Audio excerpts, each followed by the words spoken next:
దినము 2వ అధ్యాయాన్ని మనము ధ్యానం చేసుకుందాం. మొదటి 2 వచనాల్ని మీకు ఇంతకు ముందే జ్ఞాపకం చేశాను. బట్ ఒకసారి వాటిని కూడా చదువుకొని మనము 3వ వచనం నుంచి ధ్యానం చేసుకుందాం.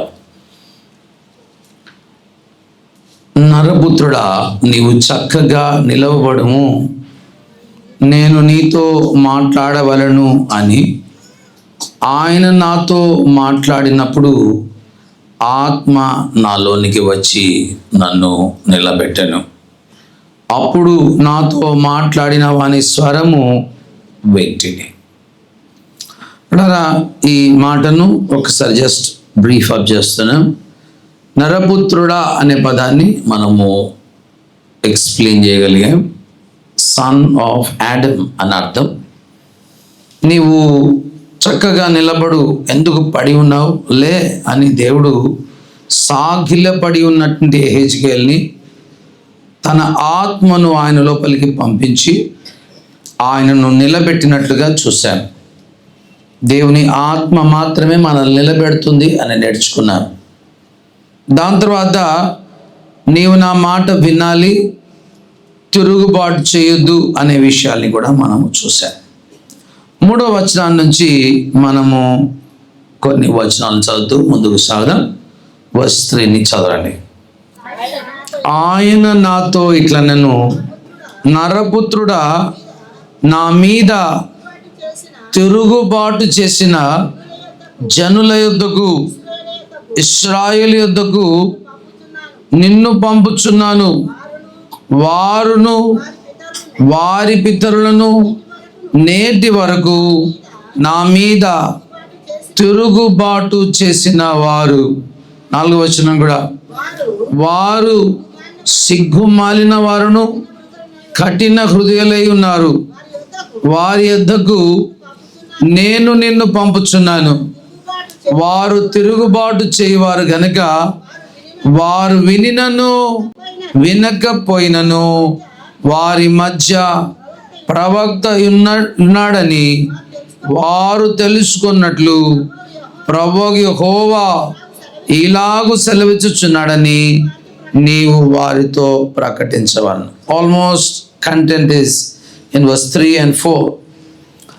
3వ వచనంలో మనము దేవుడు మాట్లాడుతున్న మాటల్ని చూస్తున్నాం. నా మీద తిరుగుబాటు చేశారు. దేవుని యొక్క నేరం, దేవుడు ఇశ్రాయేలు ప్రజలందరి మీద మోపుతున్న నేరాన్ని ఈ వచనాల్లో చూస్తున్నాం. ఈ అధ్యాయంలో తిరుగుబాటు చేశారు అని 7 times రాయబడ్డది. ఈ యెహెజ్కేలు గ్రంథం మొత్తంలో 17 సార్లు తిరుగుబాటు చేశారు అని రాశాడు. దేవుడు ఒక విషయాన్ని రాశాడు అంటే దాంట్లో చాలా గొప్ప విషయం ఉంది. దాన్ని మనము ఆలోచించాల్సిందే. 7 సార్లు ఈ వచనంలోనే దేవుడు పెట్టాడు అంటే దాని గురించి ఖచ్చితంగా ఆలోచించాల్సిందే. ఈవేళ తిరుగుబాటు అంటే ఏంటో మనము నేర్చుకోవడానికి ఆశిద్దాం. 2 అధ్యాయాలు ఉన్నాయి తిరుగుబాటుకు సంబంధించిన అధ్యాయాలు. ఈవేళ పెద్ద అధ్యాయాన్ని మనము చదువుకుందాం. కీర్తన గ్రంథాలలో పెద్ద అధ్యాయం మీకు బాగా తెలుసు. ఏం అధ్యాయము? బాగా చెప్పేశారు, వండర్ఫుల్. దాని తర్వాత పెద్ద అధ్యాయం ఇంకేంటి చెప్పండి? 78వ అధ్యాయం. అంటే కంఠస్థం గుర్తుపెట్టుకోవడానికి మీకు చెప్తున్నా. మొదటి పెద్ద అధ్యాయం 119వ అధ్యాయం అయితే ఇంకా చాలా, అంటే దానికంటే కొంచెం నెక్స్ట్ తక్కువ పెద్ద అధ్యాయం. ఎన్నో అధ్యాయం? 78వ అధ్యాయం. 7-8 గుర్తుపెట్టుకోవడానికి. ఓకే, కొన్నిసార్లు మనము గుర్తుపెట్టుకునే లాజిక్స్ని మనం గుర్తుంచుకుంటాం. 7-8. ఓకే, కనుక 78 అధ్యాయంలోకి మీ ప్రతులను తెరిచినట్లయితే దేవుడు ఆనాటి ఇశ్రాయేలు ప్రజల గురించినటువంటి మరి బాధను ఆయన ఈ అధ్యాయంలో జ్ఞాపకం చేస్తా ఉన్నాడు. ఈ అధ్యాయంలో దేవుని ప్రజలు తిరుగుబాటు చేశారు. ఏమని తిరుగుబాటు చేశారంటే 19వ వచనంలో చూడండి ఏమంటున్నాడు.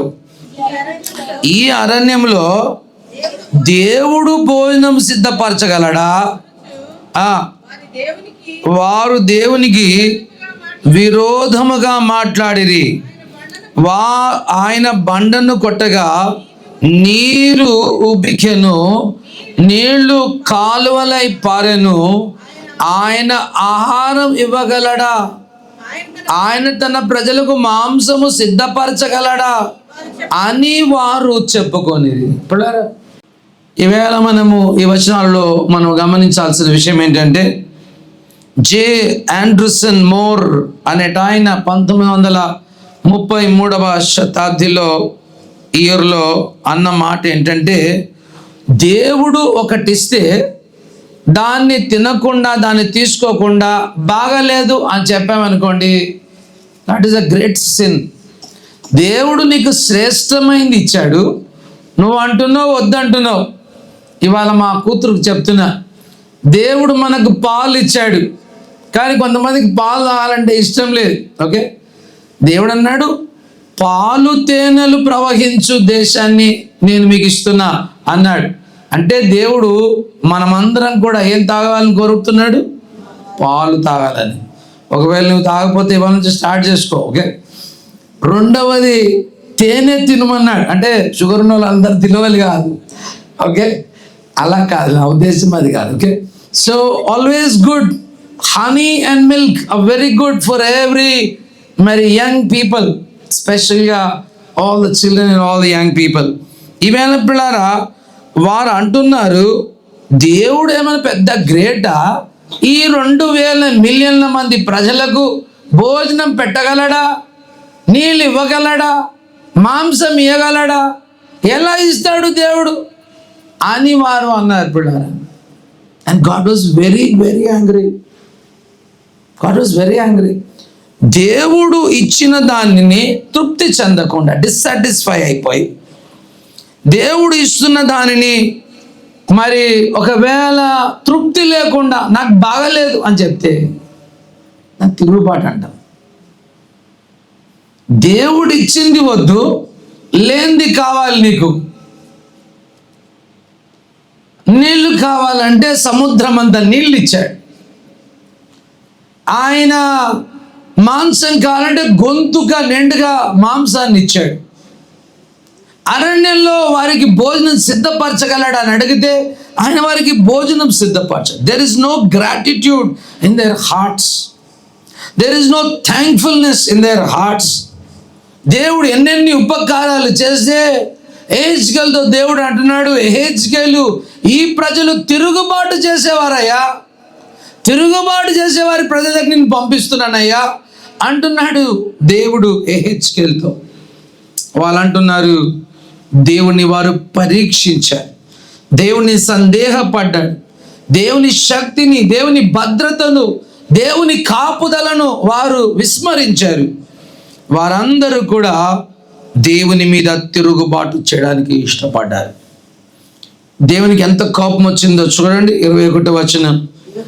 యెహోవా ఈ మాటలు విన్నప్పుడు, ఈ అన్బిలీఫ్ చూసినప్పుడు, వారు ఆయన పరీక్షించిన విధానాన్ని చూసినప్పుడు, గ్రాటిట్యూడ్ లేని జీవితాన్ని చూసినప్పుడు, అన్థాంక్ఫుల్గా ఉండడము ఉన్నట్టు అనుభవాన్ని చూసినప్పుడు, గాడ్ వాజ్ వెరీ యాంగ్రీ.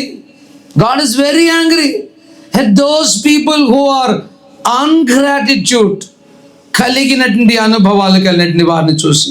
21వ వచనంలో, యెహోవా ఈ మాట విని కోపగించాను, యాకోబు సంతతిని దహించుటకు అగ్ని రాజను, ఇశ్రాయేలు సంతతిని హరించి వేయుటకు ఆయనకు కోపము పుట్టినట్లుగా చూస్తా ఉన్నాం.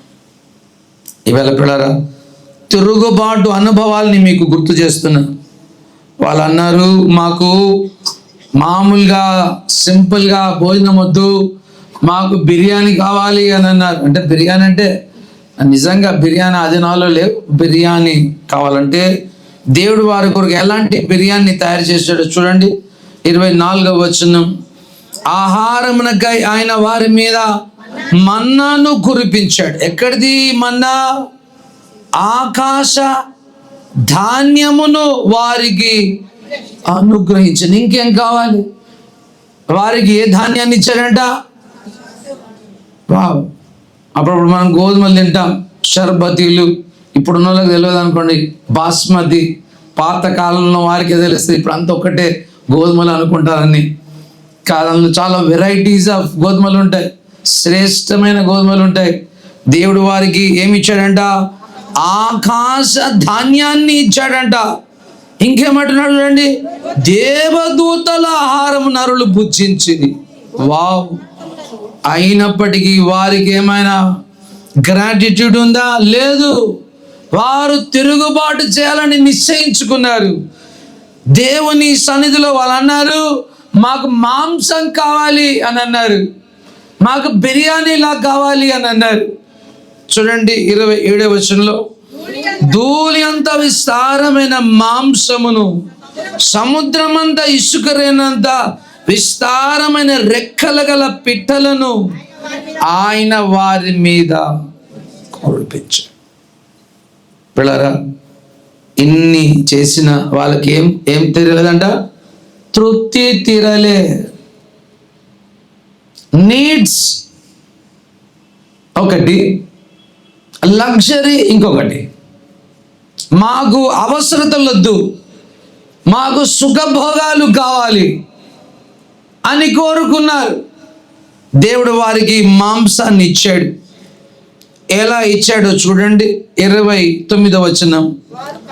వారు కడపారా తిని తనిసిరి ఆశించినట్లు, అంటే లగ్జరీని కోరుకున్నారు, ఆయన దాన్ని కూడా వారికి అనుగ్రహించాడు. వారి ఆశలు ఇంకా తీరకముందే, వారి లస్ట్ ఇంకా తీరకముందే, వారి నోళ్లలో ఇంకా ఆ మాంసం ఉండగానే దేవుని కోపము రగులుకున్నది, వారి మీద దిగెను. వారిలో బలిష్ఠులైన వారిని సంహరించాడు. యవనస్తులలో కొందరిని ఆయన కూల్చి వేసినట్లుగా మనము చూస్తున్నాం. పిల్లరా, వారు ఎంతగా దేవుడు వారిని పరీక్షించిన, పని చేసినా వారు ఇంకా తిరుగుబాటు చేయాలని ఆశపడ్డారు. పిల్లరా, దేవుడు కొన్నిసార్లు కరెక్ట్ చేస్తూ ఉంటాడు. మనం కరెక్షన్కి కూడా వినం. అంటే తీవ్రమైన కరెక్షన్ చేయాల్సి వస్తుంది దేవుడి తర్వాత. మామూలు కరెక్షన్కే మనము సెట్ అయిపోవాలి. ఒకవేళ మనము సెట్ కాకపోతే విపరీతమైన శిక్షలోకి దేవుడు మనల్ని తీసుకొస్తాడు. 34వ వచనం చూడండి.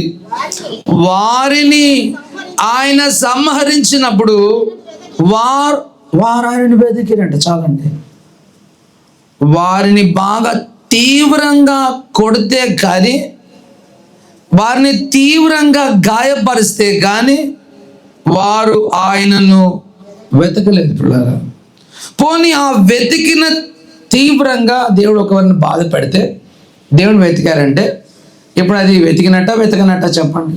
క్వశ్చన్ అక్కడ. తీవ్రంగా నిన్ను గాయపరచకపోతే నీవు దేవుణ్ణి వెతికేవాడవా? అస్సలే వెతకడం. సో కనుక తీవ్రంగా గాయపరిస్తే నీ వెతికితే దాన్ని ఏమంటాం? వెతకనట్టే అంటారు. అర్థమవుతుందా? కనుక తిరుగుబాటు అంటే ఏంటో మీకు గుర్తు చేస్తున్నా. తీవ్రంగా దేవుడు గాయపరుస్తాడు, తీవ్రంగా ఆయన బాధ పెడతాడు. ఎవరిని బాధ పెడతాడో తెలుసా? తాను ప్రేమించిన ప్రతి కుమార్తెను ఆయన శిక్షించి గద్దించి వారిని కరెక్ట్ చేస్తాడు. So God's children are under correction, and if you are under correction you should quickly turn to God. దేవుని వైపుకు త్వరగా తిరగాలి. ఒకవేళ నీ త్వరగా తిరగకపోతే పడారా ఇంకా తీవ్రమైన శిక్షను దేవుడు తీసుకొని వస్తాడు. 34వ వచనం. వారిని ఆయన సంహరించినప్పుడు, ఎక్స్ట్రీమ్ కరెక్షన్ చేసినప్పుడు వారు ఆయనను వెతికిరి. అంటే ఇప్పుడు చెప్పండి, నిజంగా వెతికారా? ఇంతకుముందే చెప్పా, వెతకలేదు. ఎప్పుడైనా దేవుడు తీక్షణంగా శిక్షిస్తే నీవు టర్న్ అయితే దాన్ని తిరుగుట అనరు. చదువుదాం కింద. వారు తిరిగి హృదయపూర్వకముగా దేవుణ్ణి కొందరు బతిమాలుకున్నారు, అందరు బతిమాలుకోలేదు. దేవుడు తమకు ఆశ్రయదుర్గమనియు మహోన్నతుడైన దేవుడు తమకు విమోచకుడని వారు జ్ఞాపకము చేసుకొనిరి. ఆయనను వారి హృదయము ఆయన ఎడల స్థిరముగా ఉండలేదు. ఆయన నిబంధనను వారు నమ్మకముగా గైకొనలేదు. నోటి మాటతో వారు ఆయనను ముఖస్తుతి చేసిరి. పిల్లరా, తిరుగుబాటు అంటే ఏంటో అర్థమవుతుందా? ఇంత జరిగిన వారు దేవుని మాట విన్నారా? వినలే. Even after correction, even after extreme correction, they did not turn to God. That is called as rebellion. తిరుగుబాటు అంటాం దాన్ని. ఈవేళ ప్రియ సంగమా, దేవునికి మనం అందరం కూడా భయపడాలి. దేవునికి మనం అందరం కూడా భయపడాలి. మరొకసారి జ్ఞాపకం చేస్తున్నాను, దేవునికి భయపడటం అంటే పాజిటివ్, నెగటివ్ రెండు విషయాలు ఉన్నాయి. పాజిటివ్ ఏంటో తెలుసా? దేవుని గౌరవించడం, దేవుని స్తుతించడం, దేవుని పాడడం, దేవుని ఆరాధించడం. That's a positive side. Negative side ఏంటో తెలుసా? నిజంగా వణికిపోవడం. దేవుని దృష్టికి నేను తప్పు చేస్తే ఆయన ప్రతీకారం తీర్చుకుంటాడు, ఖచ్చితంగా ప్రతీకారం తీర్చుకుంటాడు అనే భయం ఉండాలి. మీకు తెలుసా, మీరు మీ దశమ భాగాల్ని ఇవ్వండి అని చెప్పాడు. ఒకవేళ నీవు ఆయనకు నీ దశమ భాగం ఇవ్వలేదనుకో, ఆయన నీ దగ్గర నుంచి హాస్పిటల్లో నుంచి వసూలు చేసుకుంటాడు, నీ పిల్లల ఫీజులో నుంచి వసూలు చేసుకుంటాడు. ఆయన ప్రతీకారం తీర్చుకుంటాడు.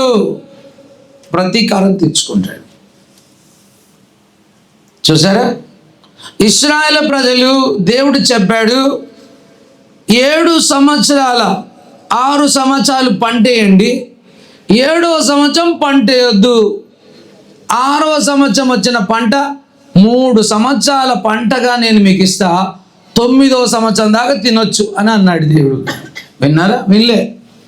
కనుక దేవుడు 40 × 7 అంటే 49 సంవత్సరాల కాల వ్యవధిలో వారు దేవుని మాట వినలేదు కనుక ప్రతి సంవత్సరానికి ఒక దినం, ఒక సంవత్సరాన్ని 70 సంవత్సరాలు దేవుడు వారిని మరి ఎగ్జైల్లోకి, బబులోను ప్రాంతానికి పంపించాడు. ఎందుకు తెలుసా? ఎగ్జాక్ట్గా ఆయనకు లెక్కలు తెలుసు, ఎగ్జాక్ట్గా ఏం చేయాలని ఆయనకు తెలుసు. లెక్కలు బాగా ఎరిగిన వాడు ఆయన. ప్రతీకారం తీర్చుకుంటాడు. ఏమి చేయడు సార్, సినిమా చూస్తే ఏమంటాడు సార్, ఏం కాదు సార్ అంటారా? తర్వాత చూసుకో. అబద్ధం ఆడితే ఏం కాదా, ఏమవుతుంది సార్ అంటావా? తర్వాత చూసుకో, తర్వాత ఉంది ముందుకి. కనుక ఎప్పుడారా దేవుని ప్రజలు పాజిటివ్, నెగటివ్ రెండు మరి భయభక్తులు కలిగి ఉన్నారు. ఒకటి, దేవుని ఆరాధించే పాజిటివ్నెస్ ఉండాలి. రెండవది, నెగటివ్గా ఆయన ప్రతీకారం తీర్చుకుంటాడు అని అన్నాడా? అన్నాడు. మీరు వినలేదేమో, ఆయన అన్నాడు, పగ తీర్చుకొనుట మీ పని కాదు, నా పని, ప్రతీకారం నేనే తీర్చుకుంటాను అన్నాడు. ఈవేళ పిల్లరా, ఎందుకు సార్ అంత ప్రతీకారం తీర్చుకుంటాడు అంటే, పరలోకాన్ని నీకు ఇవ్వాలని ఆశపడ్డాడు. నువ్వు పరలోకానికి రూపాయి చెల్లించలేదు, నీ అప్పును ఆయన తీర్చాడు. ఉదాహరణకి ఒక 20 కోట్ల అప్పు ఉందనుకోండి, ఆయన 20 కోట్ల అప్పు తీర్చి ఇంకా 10 కోట్లు ఇచ్చి బ్రతకరా అని నీకు అవకాశం ఇస్తే తిరుగుబాటు చేస్తే ఇప్పుడు ప్రతీకారం తీర్చుకోవద్దా చెప్పండి? ఖచ్చితంగా తీర్చుకోవాలి. మీకు మరలా అర్థం కావడానికి చెప్తున్నా, నీ ఒక 20 కోట్ల అప్పు చేశావు, తెలుసో తెలియకను. ఆయన నీ అప్పంతా ఫ్రీగా తీర్చాలని ఆశపడ్డాడు. ఇంకా 10 కోట్లు ఇచ్చి బ్రతుకు నీ పిల్లలతో జీవించు అని చెప్పాడు. ఇప్పుడు నీ ఇష్టమైనట్లు జీవిస్తే దేవుడు ప్రతీకారం తీర్చుకోవాలనా తీర్చుకోవద్దా చెప్పండి? ఖచ్చితంగా తీర్చుకోవాలి. So that's why he always takes revenge on his people. తన ప్రజల పైన ఆయన ప్రతీకారాన్ని తీర్చుకుంటాడు. బబులోను దేశానికి పంపించడం, ఎహెజ్కేలుతో మాట్లాడడం దేవుని ప్రతీకారమైంటున్నది అన్న విషయాల్ని మనము జ్ఞాపకము చేసుకోవాలి. వారు దేవుని మాట వినలేదు. ఎందుకు సార్ అట్లా ఉంటారు మనుషులు అంటారా? చూడండి 48వ అధ్యాయంలోకి రండి. యెషయా గ్రంథంలోకి వచ్చినట్లయితే ఇక్కడ కూడా ఈ యొక్క మరి ఐడియాలజీ 48 చాప్టర్లోకి వస్తే తిరుగుబాటు యొక్క మనస్తత్వాన్ని దేవుడు మనకు వివరిస్తున్నాడు. ఇది మన గురించే. మనమేమి వేరుల గురించి మాట్లాడటం లేదు, అన్యుల గురించి మాట్లాడటం లేదు. విశ్వాసులైన వారి గురించి, క్రైస్తవుల గురించి నేను మాట్లాడుతున్నాను. 48వ అధ్యాయం 4వ వచనం చూడండి. దేవుడే చెప్తున్నాడు యాకోబును గురించి. మొదటి వచనం చూడండి. యాకోబు వంశస్థులైన ఇశ్రాయేలు అను పేరు కలిగిన వారలారా, వారికి చెప్తున్నాడు. 4వ వచనం, నీవు మూర్ఖుడవు, నీ మెడ ఇనప నరము అని, నీ నుదురు ఇత్తడిది అని నేను బాగా తెలుసు అంటూ. నాకు తెలుసు you are arrogant, but yet I want to love you. నువ్వు మాట విను, అని నిన్ను ప్రేమిస్తా. నువ్వంటే నాకు కావాలి, నువ్వంటే నన్ను ఇష్టపడ్డా. నువ్వు arrogant అని తెలిసి అదేంటి సార్ దేవుడు ఎందుకు ఇష్టపడ్డాడు అంటారా? అది ఆయన ఇష్టం, నాకేం తెలుసు. నేను arrogant, నీవు arrogant, మనమందరం arrogant. నీతిమంతుడు లేడు, ఒక్కడు కూడా లేడు. నేను ఉన్నాను సార్ పాస్టర్ని అంటే దేవుడు అంటున్నాడు నీవు కూడా కాదు, నువ్వు కూడా దుర్మార్గునివే. ప్రతి వ్యక్తి రిబెలియల్ హార్ట్ కలిగినటువంటి వాడే. ఈ మాట ఈ వచనాల్లో చూస్తున్నాం. నీవు మూర్ఖుడవు, అయినా నేను ప్రేమించా. నీకు ఇనప నరాలు ఉన్నాయి, అయినా నేను ఇష్టపడ్డా. నీ నుదురు ఇత్తడిది, అయినా నేను కోరుకున్నా. పిల్లారా, అలాంటి వారి దగ్గరికి ఎహెజ్కేలుని దేవుడు పంపిస్తున్నాడు. ఎంతసేపు నేను నాది అనే యాటిట్యూడ్ ఉన్న స్వభావం, ఈ రిబెలియన్ హార్ట్. 5వ వచనం చూడండి ఏమంటున్నాడు. ఈ పదాలన్నీ నేను చెప్పిన పదాలన్నీ అక్కడ ఉన్నాయి. నా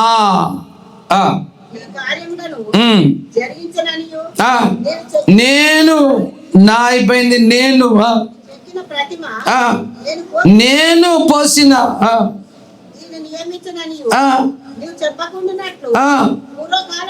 నీవు చెప్పకుండానట్లు నీకు ఎన్నిసార్లు 5 సార్లు నీకు నేను అనే పదాలను చూస్తున్నాను.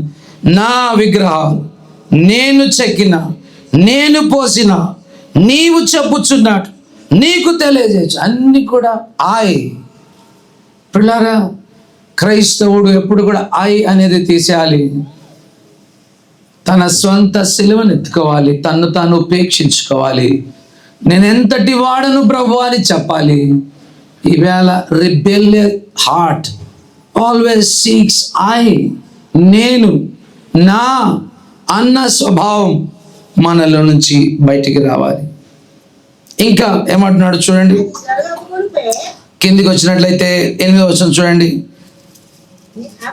అవి నీకు వినపడలేదు, నీకు తెలియబడలేదు, పూర్వము నుండి నీ చెవి తెరవబడను లేదు. నీవెలాంటి వ్యక్తివి? అపనమ్మకస్తు. నమ్మవు నన్ను. ఆహారము సిద్ధపరచగలడా, అది ఇవ్వగలడా, ఇది ఇవ్వగలడా అని నమ్మకము లేని స్వభావం, గ్రేట్ఫుల్నెస్ లేదు. నీ జీవితంలో ఎన్ని మేళ్ళు చేశా అవన్నీ చూడు, ఇప్పుడు నీకేదో కావాలంటున్నావు. నీవు అపనమ్మకస్తుడవై నీ తల్లి గర్భము పుట్టినది మొదలుకొని తిరుగుబాటు చేయవాడు అనిపించుకుంటేవని నాకు తెలియదు. కనుక బిడ్డలారా, ఆరగెంట్ అయినప్పటికీ దేవుడు వారిని వదిలిపెట్టాడా? చూడండి 9వ వచనం. నేను నిన్ను నిర్మూలము చేయకుండానట్లు నా నామమును బట్టి నా కోపము మానుకొనుచున్నాను. నా కీర్తి నిమిత్తము 10వ వచనం. నేను నిన్ను పుట్టం వేసి వెండిని వేసినట్లు కాదు, ఇబ్బంది కొలిమిలో నిన్ను పరీక్షించింది. I have corrected and I have corrected extremely. ఇంతకుముందు చదువుకున్న భాగం, ఇబ్బంది అనే కొలిమిలో నేను నిన్ను వేశాను. ఎందుకో తెలుసా? నువ్వు నా వాడు, నా దానవు. అందుకనే నరపుత్రుడా, నువ్వులే తిరుగుబాటు చేస్తున్న ఈ ప్రజల దగ్గరికి వెళ్ళు అంటున్నాడు దేవుడు. 3వ వచనంలోకి రండి. ఆయన నాతో ఇట్లనను, నరపుత్రుడా, నా మీద తిరుగుబాటు చేసిన జనుల యొద్దకు, ఇశ్రాయేలు యొద్దకు నిన్ను పంపుచున్నాను.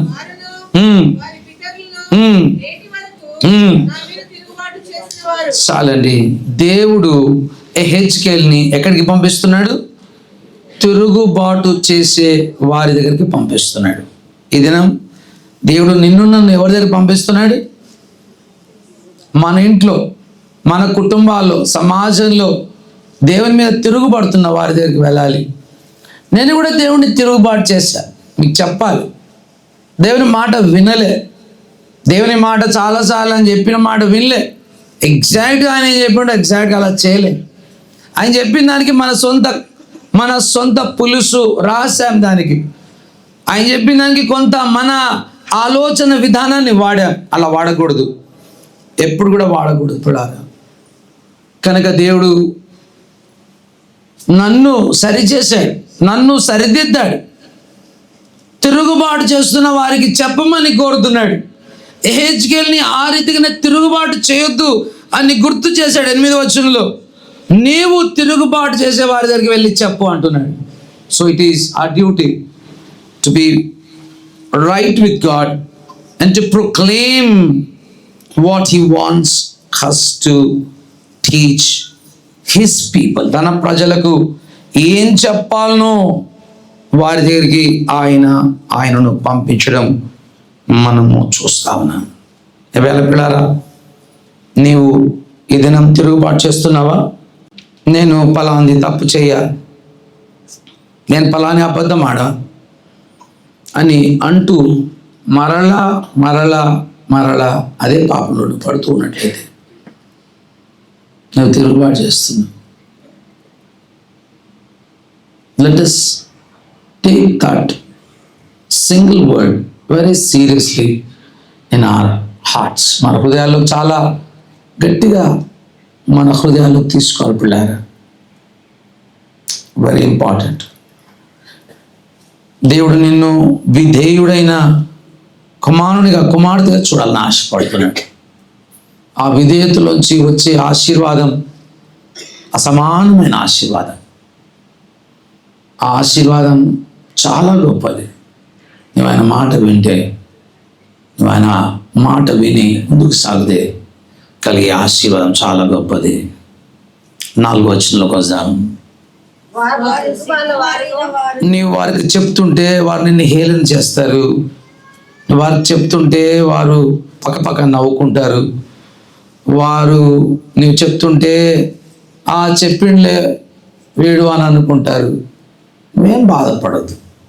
ఏమంటారు? వారు సిగ్గుమాలిన వారు, కఠిన హృదయులు ఉన్నారు, వారి యొద్దకు నిన్ను పంపుచున్నా.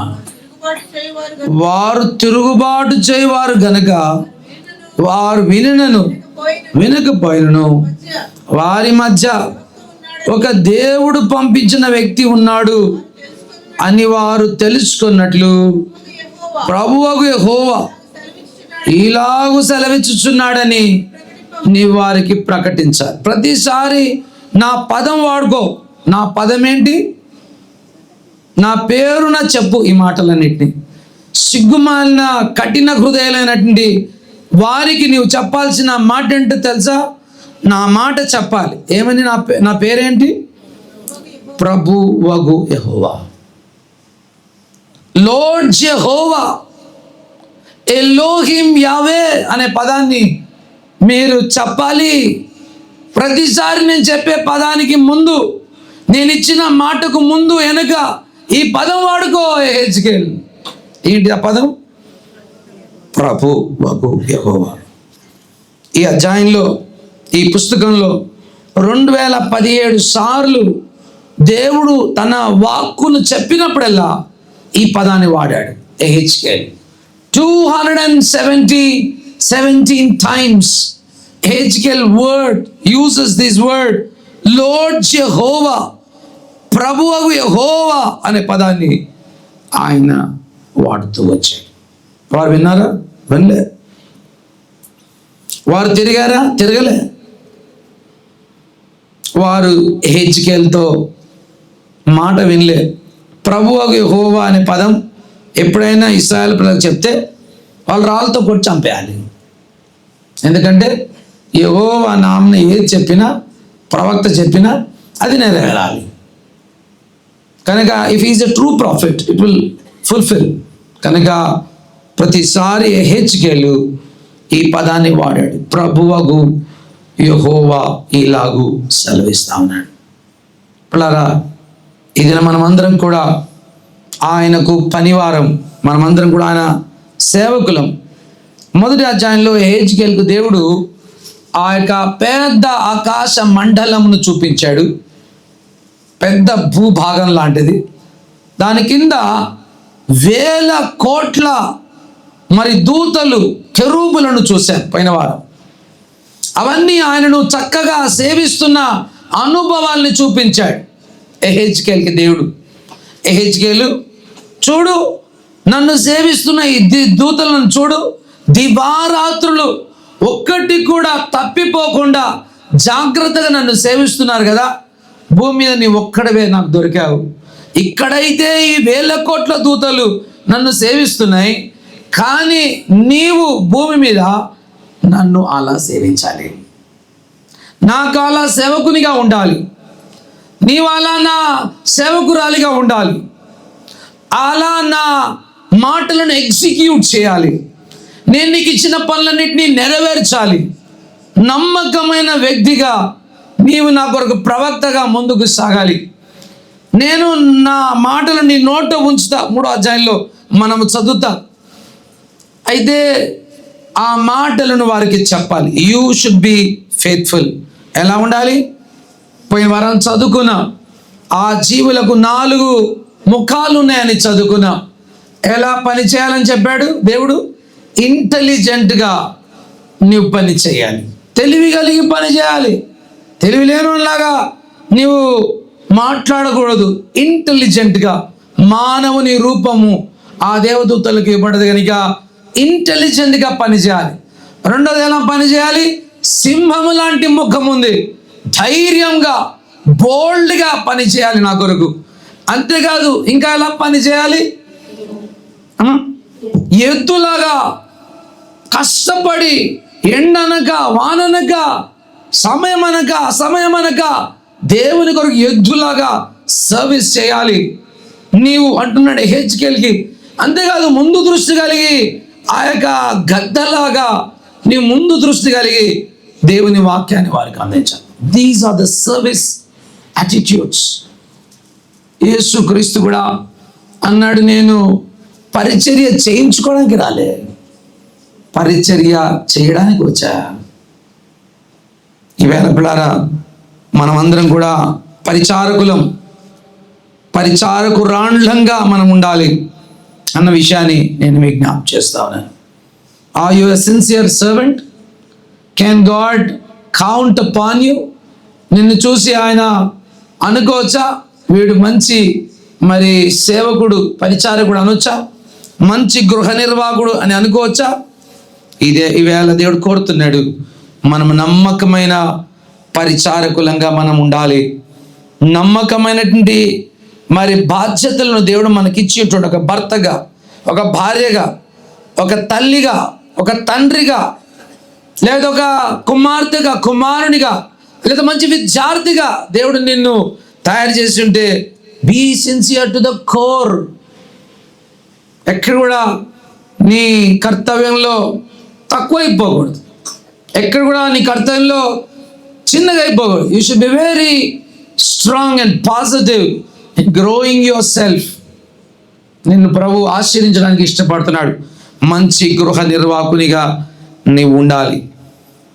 ప్రభువుకు యెహోవా ఈ మాట సెలవిస్తున్నాడని నీ వారికి ఏం చేయమంటున్నాడు? ప్రకటించవలను, ప్రకటించాలి అంటున్నాడు.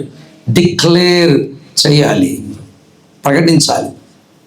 పడారా దేం ప్రకటించాలి?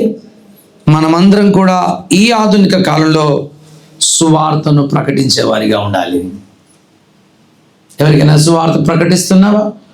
దేవుని మాటలు తెలియజేస్తున్నావా? దేవుని సువార్త ప్రకటిస్తే, సార్ మమ్మల్ని బాగా కొడుతున్నారు సార్, లేదా మమ్మల్ని బాగా హింసిస్తున్నారు సార్ అంటారా? దేవునిలాగా జీవించాలి అంతే. దేవుడు పరిశుద్ధుడు, నేను కూడా ఎలా ఉండాలి? నీ పరిశుద్ధ జీవితాన్ని చూసి వీడేంటిరా ఎట్లా జీవిస్తున్నాడు, వీడేంటి, మాస ఏంటి, వీళ్ళది జీవితం ఏంటి, లైఫ్ స్టైల్ ఏంటి, పరేషాన్ అయిపోవాలి. That will change their hearts. No need of preaching also. Be like Christ. క్రీస్తులాగా ఉండండి. ఇల్లు కట్టనీయకపోవచ్చు, గుడులు కట్టనీయకపోవచ్చు క్రైస్తవులైనంత మాత్రాన, కంపెనీలో ఉద్యోగంలో ఉండనీయకపోవచ్చు, కానీ పరిశుద్ధంగా ఉంటానంటే ఎవరు ఆపలేరు బిడ్డారా. Nobody can stop you to be holy to God. నువ్వు పవిత్రంగా ఉండొచ్చు, పరిశుద్ధంగా ఉండండి. నీ జీవితాన్ని చూసినప్పుడు, ఈ భాష చూసినప్పుడు, ఈ తీరు చూసినప్పుడు గొప్ప మార్పు కలుగుతుంది అవతల వ్యక్తి. నీ జీవిత విధానం, your life style will attract many people. అలాంటి జీవితాన్ని you should declare to this world. అందుకని యేసుక్రీస్తు తన శిష్యులకు రెండు చూపించాడు. మీరు లోకానికి ఎలా ఉండాలి? ఉప్పులాగా ఉండాలి. మీరు లోకానికి ఎలా ఉండాలి? ఎలా ఉండాలి? వెలుగులాగా ఉండాలి. You are the lights, not I am the light. నా రిబెలియస్గా ఉన్నావు నీవు, తిరుగుబాటు చేసిన నీవు, ఇక్కడ నుంచి దేవుని ఆత్మ చేత నీవు నింపబడిన నీవు లోకానికి వెలుగును అందించాలి. తిరుగుబాటు చేసే వారందరికీ మార్గదర్శిగానే ఉండాలి. నీ వారికి మార్గాన్ని చూపించాలి. So you should preach the saltiness of Christ, and you should preach the very light of God in this world. భయపడాల్సిన అవసరం లేదు. ఎహెచ్కేల్కు చాలా టఫ్ టాస్క్ ఇచ్చాడు. ఎవరికైనా ఉద్యోగం ఇస్తే, ఎహెచ్కేల్ లాంటి ఉద్యోగాన్ని నీకు నాకు ఇస్తే నేనైతే చేయలేను సార్ అని చెప్పేటోడేమో దేవునికి. ఎహెచ్కేల్ చాలా నమ్మకంగా ఏ మాట అంటున్నాడు? నేను చేస్తాను ప్రభువా. 5th verse చూడండి. నరపుత్రుడా, నీవు బ్రహ్మదండి చెట్లలో, ముండ్ల తుప్పలలో. చాలండి, చాలా వింతైన పదాలను వాడుతున్నాడు. నరపుత్రుడా, నీవు బ్రహ్మదండి చెట్లలో, పెద్ద పెద్ద ముళ్ళులున్న చెట్లలో, ముండ్ల తుప్పలలో తిరుగుచున్నావు. It is a symbolical attitude. సింబాలికల్గా దేవుడు చెప్తున్న మాట. నీవు తిరుగుతున్నట్టు నీ మనుషులు ఎలాంటి వారు? ముళ్ళ లాంటి వారు, నేను గుచ్చి పారేస్తారు. నువ్వు నడుస్తున్న బాట నీ కాళ్ళకే గుచ్చుకుంటుంది, నిన్ను చాలా బాధ పెడతారు. నరపుత్రుడా, నీవు బ్రహ్మదండి చెట్లలో, ముండ్ల తుప్పల్లో తిరుగుచున్నావు. తేళ్ల మధ్య నీవు నివసిస్తున్నావు. వారు తేళ్ళలాంటి వారు. అయినను ఆ జనులకు భయపడకము, వారి మాటలకు భయపడకము. వారు తిరుగుబాటు చేయవారు, వారికి భయపడ. ఇప్పుడారా మన ఇంట్లో ఉన్న మన ఆయనకు, మన భార్యకు, మన పిల్లలకు చెప్తే కొన్నిసార్లు వాళ్ళు వినరు. సినిమా అప్పుడా ఎందుకు సినిమా చూస్తున్నారంటే వాడు వినడు. అరే కొంతసేపు గేమ్ ఆపరా అంటే వాడు ఆపాడు, ఆగాడు. నీకు ఎప్పుడు నా వెంటనేనా? నువ్వు నా వెంటనే పడతావా? కొంచెంసేపు కూడా దీంట్లో ముట్టుకొనివా? అని చెప్పే తిరుగుబాటు పిల్లలు మనకు లేకపోలేకపోయారు. ఎంత చెప్పినా మొండి వైఖరిని కనపరిచే పిల్లలు లేకపోలేకపోయారు. ప్రభు అంటున్నాడు, don't stop preaching to them. నువ్వు ఆపే, భయపడకు, నువ్వు అలా ఉండొద్దు, నువ్వు చెబుతూనే ఉండాలి, నిరంతరం చెప్తూ ఉండాలి. ఒకవేళ నువ్వు చెప్పకపోతే నీకు చాలా నష్టం. ఇంతకుముందు చాలా కాలం క్రితం మీకు చెప్పాను, చెడ్డ వ్యక్తిని చూసి నువ్వు చెప్పావనుకో, అయ్యా నువ్వు తప్పు చేస్తున్నావు సార్ అని అన్నావు అనుకో, వాడు వింటే నీకు ఒక మార్కు, విన్న వ్యక్తికి ఒక మార్కు. ఒకవేళ నువ్వు చెప్పినందుకు అవతల వ్యక్తి వినటం లేదనుకోండి, వానికి 0, నీకు ఒక మార్క్ వచ్చింది. కనుక మనం ఎప్పుడు కూడా చెప్పడం బంద్ చేయొద్దు. You should always preach, teach to your children. వాడు వినడు అని అలా వదిలేయొద్దు, వాడు అసలు మాట వినడని అలా గాలికి వదిలేయద్దు. చెప్పుతూ ఉండాలి. నువ్వు చెప్పిన కొలది నీకు మార్కులు యాడ్ అవుతూ ఉంటాయి. చెప్పుతూ ఉండాలి, ప్రకటిస్తూ ఉండాలి, భయపడొద్దు అన్న విషయాల్ని మనం ఈ వచనాల్లో మనం చూస్తున్నాం. ఒకవేళ నీవు చెప్పకపోతే దేవుడు అంటున్నాడు, చూడండి 3వ అధ్యాయంలో 18వ వచనంలో ఈ మాటలు రాయబడ్డాయి, చదువుదాం. అవశ్యముగా చెడ్డవాడిని చూసి నువ్వు మరణిస్తావు అని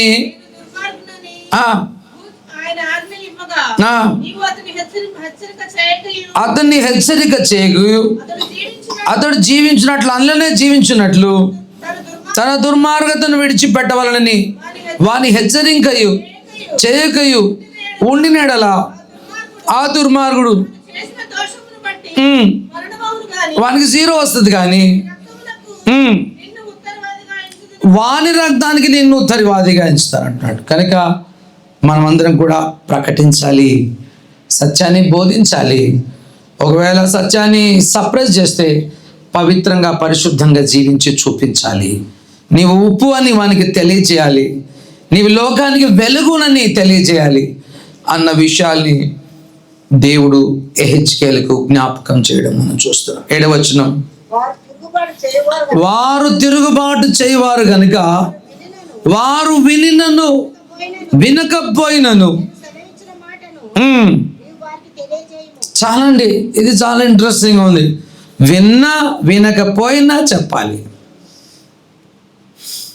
సో దేవుని గుణలక్షణాల్లో ఒక గుణలక్షణం ఏంటంటే మనం వినము చాలాసార్లు, చెప్తాడు. ఆయనకి ఎంత ఓపిక ఉంది మనకు చెప్పడానికి. చాలాసార్లు నేను అనుకుంటాను నా జీవితాన్ని గురించి, సేవకునిగా దేవుడు నాకు ఎన్నిసార్లు చెప్పిండు, నేను మాట వినప్పుడు ఎన్నిసార్లు చెప్పిండు. కానీ ఇప్పుడు కూడా నేను విని ఆయన త్రోవలో నడుస్తున్న ప్రకారం ఎన్నిసార్లైనా చెప్పాలి, ఎంతైనా చెప్పాలి. ఓర్పుతో సహనంతో మనం చెబుతూ ఉండాలి. ఇవేళ పిల్లారా, దేవుడి పట్ల ఎంత ఓర్పు కలిగి, ఎంత సహనం కలిగి నీ పట్ల వ్యవహరిస్తున్నాడు ఎప్పుడైనా ఆలోచిస్తున్నావా? Should think. చాలామంది తల్లిదండ్రులు ఇలా అంటుంటారు నాతోని, సార్ మా కొడుకు మా మాట వింటలేడు సార్. నేను వాళ్ళని అడిగే స్ట్రైట్ క్వశ్చన్ ఏంటో తెలుసా? నీవు దేవుని మాట వింటావా? నీవు దేవుని మాట వినవు, నీ కొడుకు మాత్రం నీ మాట వినాలి. ఎట్లంటాడు? నువ్వు దేవుని మాట వింటే నీ కొడుకు నీ మాట వింటాడు. This is a great truth. నువ్వు విను, కానీ నీ కొడుకు మాత్రం నీ మాట వినాలి. ఎట్లా వింటాడు? వేళ పిల్లారా, మనం విందాం, మన పిల్లలు కూడా వింటారు. భార్యగా నువ్వు విను దేవుని మాట, నీ భర్త ఎందుకు వినడు నీ మాట? భర్తగా నీవు దేవుని మాట విను, నీ భార్య ఎందుకు నీ మాట వినదు? భార్య భర్తలుగా మీరు దేవుని మాట వినండి, పిల్లలు ఎందుకు దేవుని మాట వినరు? ఈవేళ గుర్తుంచుకుందాం, దేవుడు పదే చెబుతున్నాడు, వారు విన్నా వినకపోయినా వారి మధ్యలో ఒక దేవుని ప్రవక్త ఉన్నాడని వారికి తెలియచేయి అంటున్నాడు. 8వ వచనం చదువుదాం. నరపుత్రుడా, వారు తిరుగుబాటు చేసినట్లు నీవు చేయక నేను నీతో చెప్పిన మాటలను విని నోరు తెరిచి నేనిచ్చు దానిని భుజించాలి. ఇప్పుడు దేవుడు మరి ఎహెచ్కేల్కు గుర్తు చేస్తున్నాడు, నువ్వు తిరుగుబాటు చేయదు. వాళ్ళు నీలాంటి మనుషులే, నువ్వు కూడా నరపుత్రుడవే కనుక వారు తిరుగుబాటు చేస్తారు, నువ్వు తిరుగుబాటు చేయొద్దు. నువ్వు తిరుగుబాటు చేయకుండా ఉండు, వారిని మాట వింటారు. అంతేకాదు ఏమంటాడు చూడండి, వారు తిరుగుబాటు చేయనట్లు నీవు చేయక, అక్కడ ఆగిపోలే, నేను నీతో చెప్పు మాటలను వినాలి. నేను చెప్పే మాటలు వినాలి. ఎన్ని వినాలి? కొన్ని విని అన్ని వినేసినాం అనుకుంటారు కొంతమంది. ఓకే, అది రా. పార్షియల్ ఒబీడియన్స్ ఈజ్ డిసొబీడియన్స్ అని అన్నాడు ఒక ఆయన. సగమే మాట వింటే విధేయత అనరు, దాన్ని అవిధేయతనే అంటారు. అన్ని మాటల్ని వినాలి. దేవుడు చెప్పిన మాటల్ని ఎవరు కూడా లైట్ తీసుకోవడానికి వెళ్ళలేదు. ఎందుకంటే ఆయన కొరకు చాలా కోట్ల రూపాయలు స్పెండ్ చేసి తన సొంత కుమారుని పంపించు, నీకు పరలోకం ఇవ్వాలని ఆశపడ్డాడు. Why will he invest in something which is useless? విలువ లేని దాంట్లో ఆయన ఎట్లా తన ధనాన్ని వ్యయం చేశాడు? నీ కొరకు ఎంతో ధనాన్ని వ్యయం చేశాడు, తన సొంత కుమారుని ఇచ్చాడు. అంటే పరలోకంలో ఉన్న బ్యాంకు నీ కొరకు ఖర్చు పెట్టాడు. పరలోకంలో ఘనుడు యేసయ్య కనుక ఆయననే నీ కొరకు ఖర్చు పెట్టినాక ఇంకా నీ జీవితంలో మరి నిన్ను చెత్త కోరుతున్నాడు చూడండి, నా నుంచి చెత్త కోరుతున్నాడు చూడండి. నేను 24 గంటలు పనిచేసిన నా రుణాన్ని తీర్చుకోలేను. నీవు కూడా అలాగే అంత స్పెండ్ చేసి మన కొరకు. కనుక ఆయన అంటున్నాడు, నేను నీతో చెప్పు మాటలను వినాలి. యేసుక్రీస్తు ఈ మాట అంటాడు, చెవి గలవానరు వినును గాక. ఈవేళ మనం బాగా గుర్తుంచుకోవాలి. నిన్నటి దినం జ్ఞాపకం చేశాను. జూయిష్ మర్చెంట్ ఒక ఆయన ఉన్నాడు, ఆయన బిలియనర్ అమెరికా దేశంలో. ఆయన అడిగాడు, చాలా గొప్ప బిలియనర్ అడిగాడు, ఎలా నీవు వ్యాపారం చేసినావు సార్ అంటే, చిన్నగా ఉన్నప్పుడు నేను గుడ్డోడిని, చిన్నగా ఉన్నప్పటి నుంచి గుడ్డోడిని, ఇప్పటిదాకా గుడ్డోడిని. కానీ నేను ఎలా వ్యాపారం చేసేటోడిని అంటే, నేను టేబుల్ పెట్టుకొని అమ్మేవాడిని ఆరంభ దినాలలో. అప్పుడు ఎవడైనా గబగబా నడుచుకుంటూ వచ్చాడు అనుకో, వాళ్ళ కాళ్ళ శబ్దాన్ని నేను విని వీడు కొంటాడో కొనడో తెలిసిపోతుంది నాకు. వాడు వచ్చి ఇదేంటి అని అడుగుతాడు చూడు, ఆ అడిగే విధానం నాకు తెలిసిపోతుంది, ఇటు కొనేటోడో కొన్నాడో తెలిసిపోతుంది. My years or so sensitive. I can understand every step. I can understand every word which they speak. అప్పుడు ఆయనకు అనిపించిందట, కళ్ళున్న ఆయనకి నిజంగా గుడ్డోడే ఎంత తెలివిగల్లోడో అని అర్థమైందట ఆయనకి. వేళపడారా, మనమందరం వినాలి. చూడడం బాగా చూస్తాం, మన కళ్ళు ఇచ్చింది దేవుడు అని కళ్ళతోనే అన్నింటినీ అర్థం చేసుకోవడానికి ప్రయత్నం చేస్తాం. చెవులతో అర్థం చేసుకోవడానికి ప్రయత్నం చేయండి. కొంతమంది కళ్ళతో చూడరు, చెవులతో వింటారు. ఒకవేళ నువ్వు చెవులతో వినేవాడవైతే నీవు ధన్యుడు.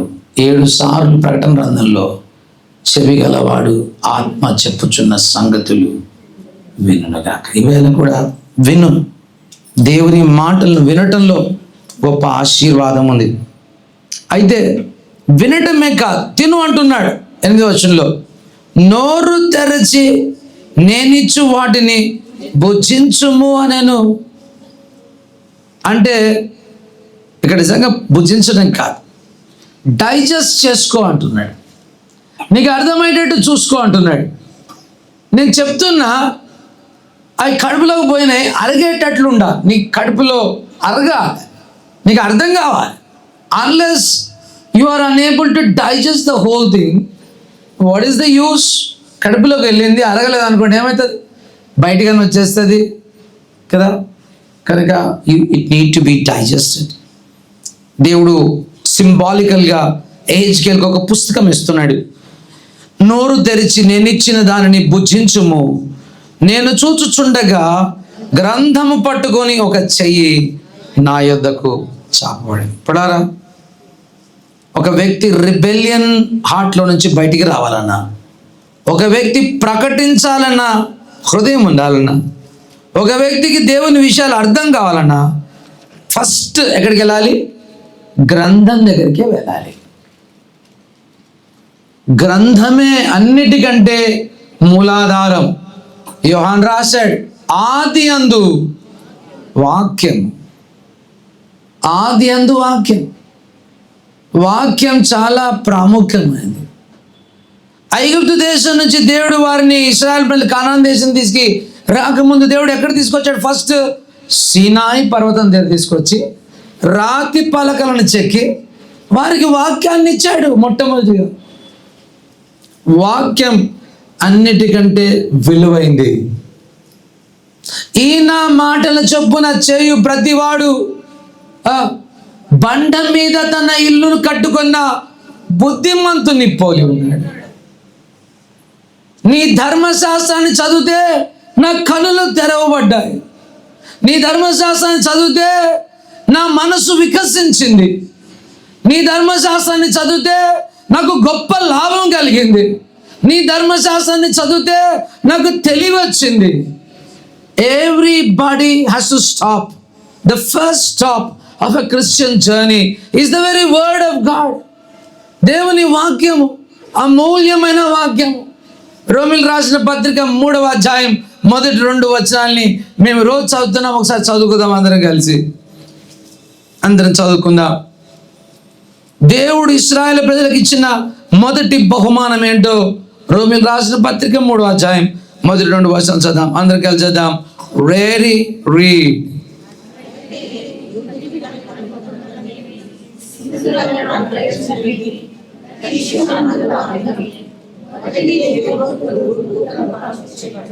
చాలండి. What is the advantage of a Jew? What are the privileges of a Jew? The very advantage of a Jew is the oracles of God. దేవుని లేఖనాలే కదా వారికి దేవుడు ఇచ్చిన అడ్వాంటేజ్. ఇది నీకు నాకు ఇచ్చిన అడ్వాంటేజ్ అంటే దేవుని వాక్యమే కదా. దేవుని వాక్యము చాలా ప్రాముఖ్యమైనది. అందుకనే ఎప్పుడైనా కానీ ఒక విశ్వాసి మొట్టమొదటిగా ఎక్కువగా దేవుని వాక్యం తెలుసుకోవాలి. తర్వాత ప్రార్థన కూడా చేయాలి. 2 చాలా basical foundation things. But you should remember that the words of God's are very very valuable. నేను చూచుచుండగా గ్రంథము పట్టుకొని ఒక చెయ్యి నా యొద్దకు వచ్చి నా యొద్దకు చాపబడెను. ఆయన దానిని తిను అని నాకు అప్పగించినట్లుగా చూస్తున్నా. ప్రకటన గ్రంథం 10వ అధ్యాయం 8, 11 వచనాలు కూడా అలాగే రాశాడు.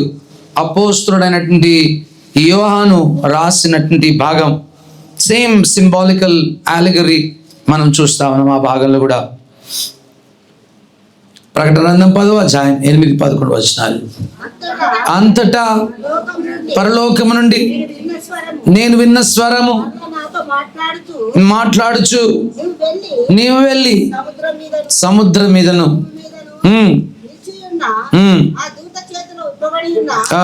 చిన్న పుస్తకం తీసుకోమని చెప్పుట వెంటనే నేను ఆ దూత యొద్దకు వెళ్ళి ఆ చిన్న పుస్తకం నాకేమని అడగగా ఆయన దాన్ని తీసుకొని తిరిగేయము.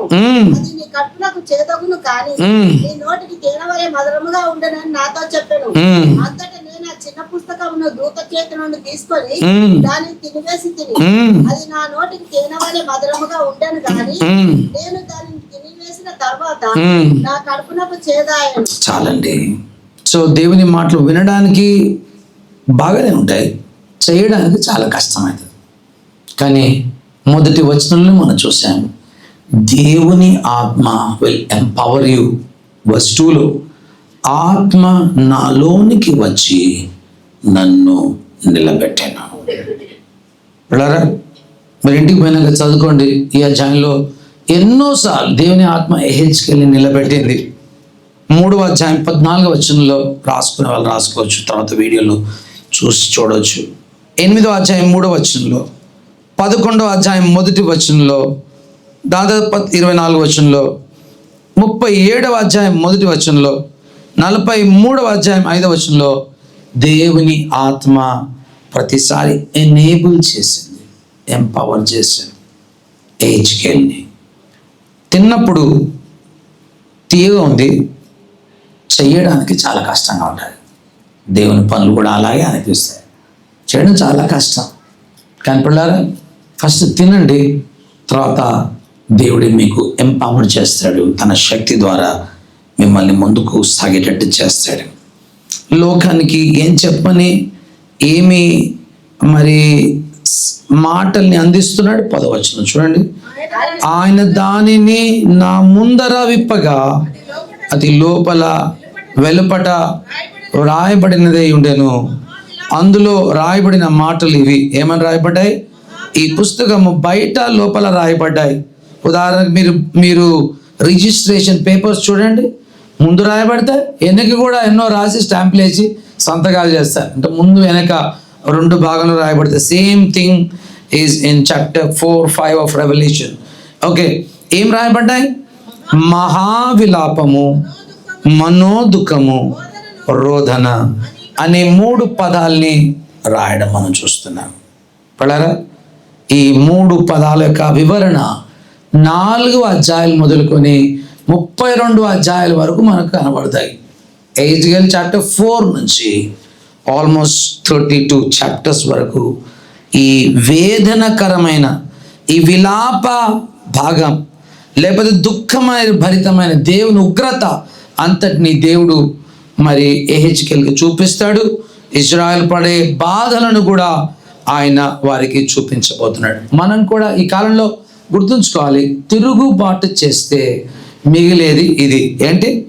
మహా విలాపము. నీ రక్షణ పోదు. నువ్వు నిజంగా రక్షింపడిన బిడ్డవైతే నీకు రక్షణ పోదు, పరలోకంకి వెళ్తావు, మంచిదే. కానీ నీవు సత్యంత వరకు ఏముంటుంది? మహా విలాపం. నిన్నటి దినం మా చుట్టాల్లో ఒకరు చనిపోయారు. 85 సంవత్సరాలు వయసు. ఆయన భార్య కూడా ఆల్మోస్ట్ 82 ఆ సంవత్సరం. ఆమె భర్త చనిపోయాడు అని మరి ఆమెకు చెప్తే ఆమెకి ఏమైంది అని అడుగుతుంది. ఆమెకి ఏమీ అర్థం కాదు. పిల్లారా, ఆమె అలాంటి వెజిటబుల్ కండిషన్లోకి వచ్చింది. ఈవేళ మనం గుర్తుంచుకోవాలి, అలాంటి వయసులో అంత దుఃఖం అవసరమా అనిపిస్తుంది కొన్నిసార్లు. వారి హృదయాలను చూసినప్పుడు చాలా బాధ కలుగుతుంది. ఒకరోజు మనం గుర్తుంచుకోవాలి, తిరుగుబాటు చేసిన వారందరి మరి జీవితం ఎలా ఉంటుందంటే మహావిలాపము, మనోదుఖము, రోదన అని అందులో రాయబడింది. ప్రకటన యెషయా గ్రంథంలోకి రండి, లాస్ట్ అధ్యాయంలోకి రండి, ఒక చక్కని మాటల్ని చదువుకుందాం. తిరుగుబాటు చేసే వారి జీవితాల యొక్క అంతాన్ని ఇక్కడ యెషయా గ్రంథకర్త 66వ అధ్యాయంలో మనకు గుర్తు చేస్తున్నాడు. చాప్టర్ 66 వస్తే 24 చదువుదాం. చివరి వచనం, వారు పోయి నా మీద తిరుగుబాటు చేసిన వారి కళేబరములను తేరి చూచెదరు. వారి పురుగు చావదు, వారి అగ్ని ఆరిపోదు, అవి సమస్త శరీరులకు హేయముగా ఉండను. మహావిలాపము, మనోదుఖము, మహారోదన. ఇవేళ పిల్లరా, దేవుడైతే నీకు నాకు యేసునిచ్చాడు, తన ఆత్మనిచ్చాడు. మనం మరింత చేరుకోవడానికి, దేవుని చెంతకు చేరుకోవడానికి ఆయన పుస్తకాన్ని ఇచ్చాడు, గ్రంథాన్ని ఇచ్చాడు. దీన్ని చదవండి. ఆయన ఆత్మనిచ్చాడు. ఆయన ఆత్మ నిన్ను ఎంపవర్ చేస్తుంది, శక్తివంతులుగా చేస్తుంది. ఆ దిశకు దేవుని బిడ్డగాను వర్ధిల్లాలనేది నా ప్రార్థన, దేవుని కోరిక. మనమందరం కూడా దేవుని మాట పూర్తిగా విని ప్రజలుగా ఉండాలని దేవునికి ఆవేదన. ఆ దిశకు దేవుడు మనల్ని అందరినీ పరిశుద్ధులై మరింత దేవునికి చేరువై బ్రతక కృప దేవుడు మనందరికీ కూడా అనుగ్రహించి మనల్ని స్థిరపరిచి కట్టను గాక.